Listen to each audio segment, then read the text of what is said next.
Magandang araw mga kababayan, kamusta po kayo? Magandang umaga, tanghali, gabi, kung anong oras mo man po ngayon na inyo po na pinapanood itong aking YouTube video. Maraming salamat po sa mga nakaraang nanood at mga nagkomento at nagbigay ng kanilang mga opinion. At dito po sa AJ Commentaries, tayo po mag-uusap muli ng mga makabuluhang bagay patungkol sa politika at gobyerno.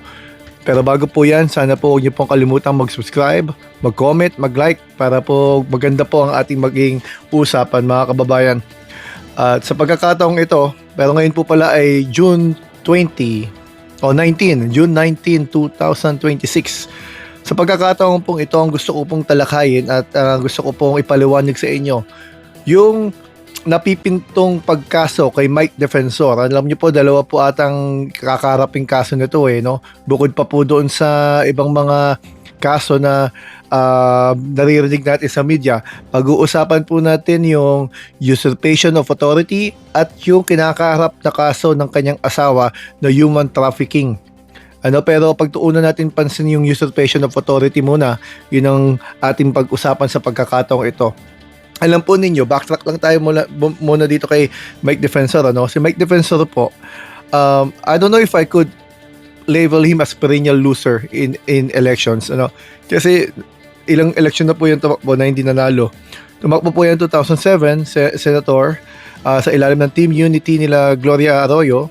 Hindi po siya pinalad nun. Alam ko pang 15 siya nun, pang 15. Tapos fast forward, tumakbo po yan na mayor ng 2022 sa Quezon City, hindi rin po yan nanalo. Pero nanalo naman po yan sa party list, anak kalusugan. Party list, kung di ako nagkakamali, 2019 po ata yun. So, ito pong si Mike Defensor ay maraming mga ginawang mga bagay sa mga nakalipas na linggo o araw. Alam naman po natin, yung mga napapanood natin sa media ngayon, gigil na gigil tong taong ito sa mga kanyang pagbabatikos dito sa administrasyong Marcos. Alam niyo po ito masasampa o baka na isampa na nga yung kasong plunder sila ni Marcoleta. Tandaan po natin, inamin ni Marcoleta sa kanyang panayam sa isang TV interview na tinanggap niya yung 30 million mula kay Marcoleta, kay Mike Defensor. Ang total na nakuha o natanggap ni Marcoleta ay 75 million mula sa 3 tao. Kasi kabilang nga doon si Mike Defensor. So yun ay gift daw. Syempre pumasok yun sa RA 7080 sa anti-plunder law. At ganun din, posibleng kasuhan din yun ng graph. Pero alam natin na non-bailable yung plunder. Pero iwanan po muna natin yung kasong plunder. Punta muna tayo sa usurpation of authority o dun po sa Article 177 ng Revised Penal Code. Ano po ba yung usurpation of authority at bakit yun ang kanyang kinakaharap o kakaharaping kaso?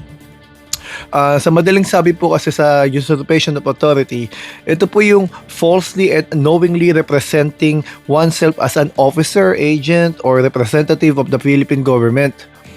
Ganun din, kapag nag-perform po yan, if he performs any act that pertains to a public office or person in authority without lawful authorization or entitlement to do so. Ano pong ibig kong sabihin nun? Ibig sabihin, yung mga ginawa niya nakaraan, tandaan po natin na una po niyang ginawa, yung ang pagpunta niya sa Senado bilang isang Blue Ribbon Committee hearing di umano, nila Cayetano nung June 4 po ata yun. Pero obviously hindi na si Pia Cayetano ang Senate Blue Ribbon Chairman.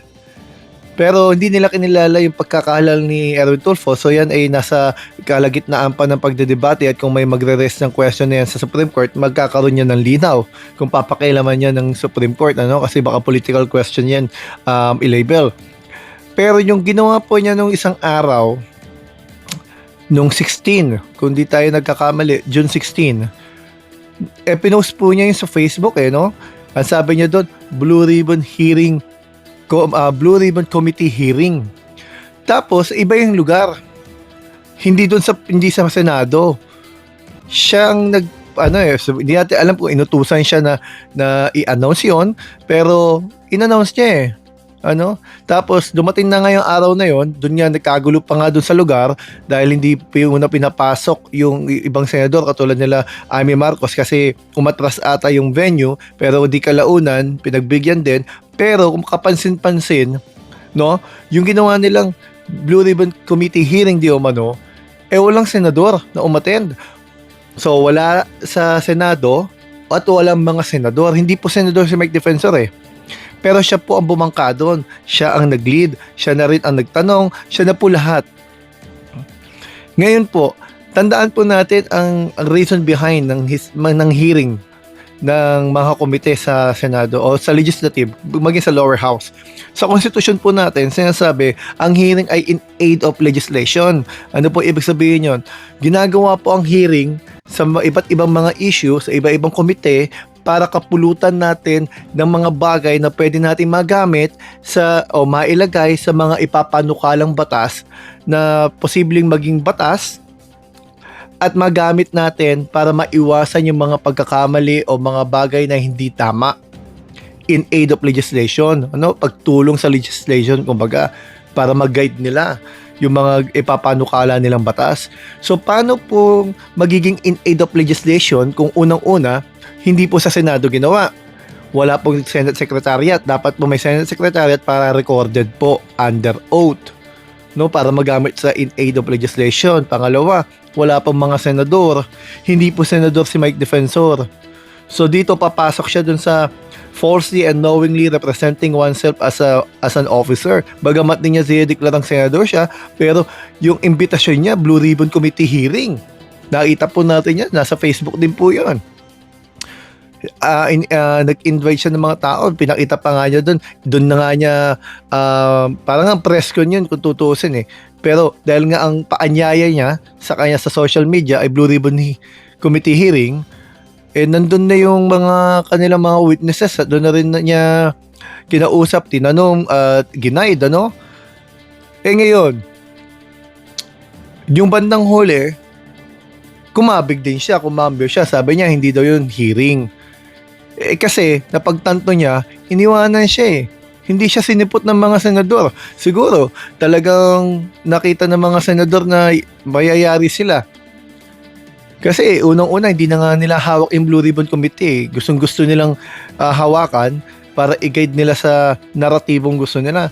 Ayaw nila tanggapin yung Chairman's report ni Ping Lacson. Pinagbibintangan si Ping Lacson na walang ginawa. Pero ang katunayan, dahil kay Ping Lacson, marami nakasuhan, marami nga nakakulong. Ang Diskaya nakakulong, si Bong Revilla nakakulong, si Jinggoy Estrada ngayon nakakulong, at marami pang marami pang recommended na kasuhan. Pero hindi nila pinirmahan yon, mga kababayan. Hindi lang basta hindi pinirmahan. Si Alan Cayetano, sa pagkakaalam natin, hindi man lang umattend ng hearing nun. Pero ngayon, agresibo sila. Kaya papasok ngayon ulit yung isa pang kaso ni Mike Defensor at ni Mike Marcoleta, yung plunder.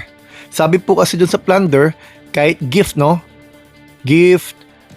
more than 50 million, kahit nasabihin ni Marcoleta na walang hining kapalit, pasok pa rin po sa plunder. Pinaliwanag ko po ito sa iba kong video, pero dadaanan lang natin po ng kaunti. Kung bakit po, kasi kaya hindi mo pa pwedeng sabihin na hindi siya humingi ng kahit na anong kapalit. Kaya ipagpalagay na po natin, hindi po humingi si Mike Defensor na kahit na anong kapalit. Pero nakaupo pong kongresista noon si Marcoleta. Sa mga susunod po bang panahon, kapag lumapit si Mike Defensor, may lakas kaya ng loob si Marcoleta ang humindi? Hindi kaya ngayon nadungisan yung kanilang kredibilidad, kasi bakit ganun kaporsigido sa Marcoleta ang protektahan ang kanilang mga testigo at gawin yung diskarte ni Mike Defensor na Blue Ribbon Committee na kahit naman hindi na sila Blue Ribbon Committee. Bakit ganun kaigting ang kanyang suporta at so dahil makukonekta natin sa pagkakataong ito, baka dahil may tinanggap, which is inamin ni Marcoleta, tinanggap niya. Sa interview sinabi niya yun So talagang malaki ang pananagutan ng mga tao ngayon. Tapos may plunder case, may usurpation of authority. Meron pang kinakalap na human trafficking ang asawa niya. Possible pati siya dahil malamang yun, negosyo nila, kasi nga meron pong nightclub ata yun na ni-raid. Tapos meron palang mga kababaihan doon na iniimbestigahan dahil bayaran kumbaga. Pero ayoko pong pag-usapan 'yon dahil, masyado na pong magulo yung sistemang 'yon. Maganda lamang po itong usurpation of authority yung pag-usapan do'n sa Article 177 ng Revised Penal Code. Ngayon po mga kababayan, nakakalungkot na itong mga taong 'to bagamat hindi naman nakapuwesto, naiintindihan natin yung giggle nila para sa katotohanan. Pero kung hindi naman sila susunod sa batas, sa rules, 'no, mandadarig sila tapos magga-gaslight, eh hindi naman tama 'yon. Ewan ko po kung ano pong pananaw ninyo. Sana po magkausap-usap po tayo mga kababayan, ano? Maraming salamat po sa inyo. Hanggang dito po muna. AJ Commentaries po muli. Huwag niyo pong kalimutan mag-subscribe, mag-comment at mag-like. Marami pong salamat sa inyo mga kababayan.